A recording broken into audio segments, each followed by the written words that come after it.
আবারও চলে আসলাম তোমাদের মাঝে প্রাইমারি রিক্রুটমেন্ট হাইকোর্ট আপডেট নিয়ে। প্রাইমারি 32,000 শিক্ষকের চাকরি নিয়ে টানাটানি, এসএসসির পথেই কি হাঁটছে হাইকোর্ট? সমস্ত বিস্তারিত তথ্য আজকে আলোচনা করব এই ভিডিওর মাধ্যমে।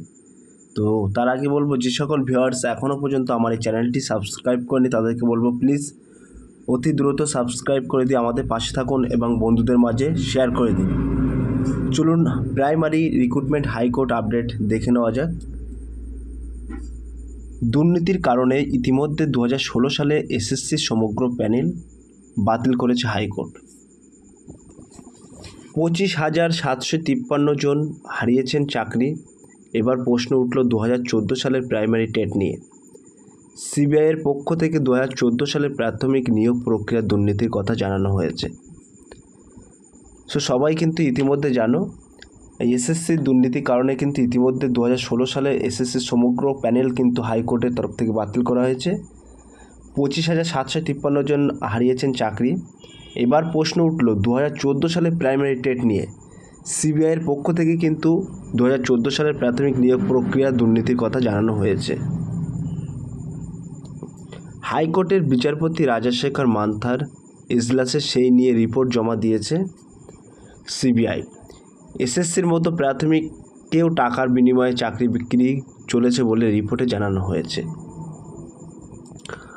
কলকাতা হাইকোর্টে রিপোর্ট জমা করা সিবিআই আরও জানিয়েছে, প্রাইমারিতে টিচার্স ট্রেনিং কলেজের অন্তরালে যোগ্যদের চাকরি বিক্রি করে দেওয়া হয়েছে টাকার বিনিময়ে। ডিএলএড কলেজগুলির উপরে ভর করে এই চাকরি বিক্রির চক্র চলেছে।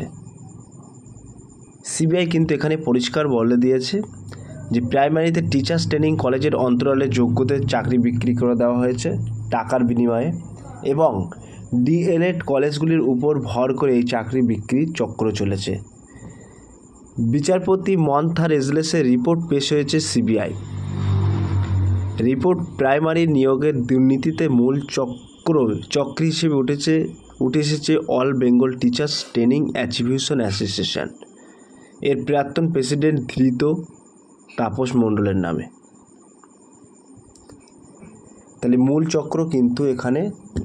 চক্র হিসেবে উঠে এসেছে all Bengal teachers training achievers অ্যাসোসিয়েশনের প্রাক্তন প্রেসিডেন্ট ধৃত তাপস মণ্ডলের নাম।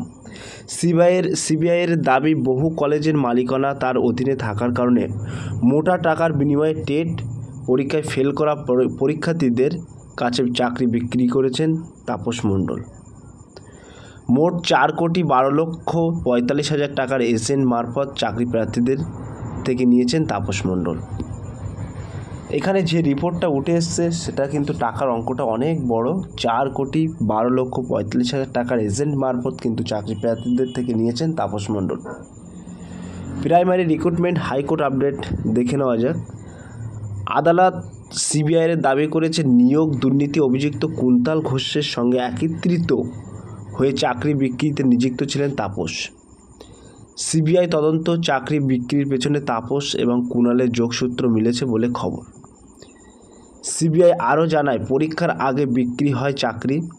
যারা টাকা দিয়েছেন তাদের সাদা খাতা জমা দেওয়ার কথা বলা হয়েছে। তাপস কুন্তলরা তাই সাদা খাতা জমা দিয়ে চাকরি পেয়েছেন বেশ কিছু পরীক্ষার্থী।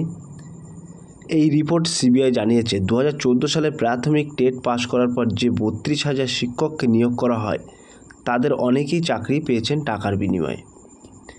তাহলে 2014 সালের প্রাথমিক টেট পাশ করার পর যে 32,000 শিক্ষককে নিয়োগ করা হয়েছিল তাদের ক্ষেত্রে কিন্তু অনেকেই টাকা দিয়ে চাকরি পেয়েছেন। সিবিআই এমনটি রিপোর্ট। রাজ্যের প্রাইমারি শিক্ষা সংসদের পক্ষে প্যানেল থাকা যোগ্য এবং অযোগ্যদের তালিকা আলাদা করা সম্ভব কিনা তার প্রশ্ন তুলেছেন বিচারপতি মন্থা। তা যদি না হয় তাহলে এসএসসির মতো 2014 সালের 32,000 জনকে প্রাথমিক শিক্ষকদের চাকরি নিয়ে কিন্তু সংশয় থেকে যাচ্ছে। সমগ্র প্যানেল যদি বাতিল করে দেওয়া হয় হাইকোর্টের পক্ষ থেকে, তাহলে রীতিমতো পথে বসবেন এই সকল শিক্ষকরা। আগামী 4 সপ্তাহের মধ্যে সংসদের কাছে এই বিষয়ে জবাব চেয়েছেন আদালত। প্রিয় ভিউয়ার্স, হাইকোর্টের আপডেট এতদূর পর্যন্ত আমরা তোমাদেরকে দিতে পেরেছি। পরবর্তীতে আপডেট আসলে আবারও জানিয়ে দেবো। প্রিয় ভিউয়ার্স, এই ছিল আজকের টপিক ভিডিওটি। যদি ভিডিওটি ভালো লেগে থাকে প্লিজ লাইক, কমেন্ট এবং শেয়ার করে দিন বন্ধুদের মাঝে। ফিরে আসছে আগামী দিনে তোমাদের জন্য নতুন একটি টপিক ভিডিও নিয়ে।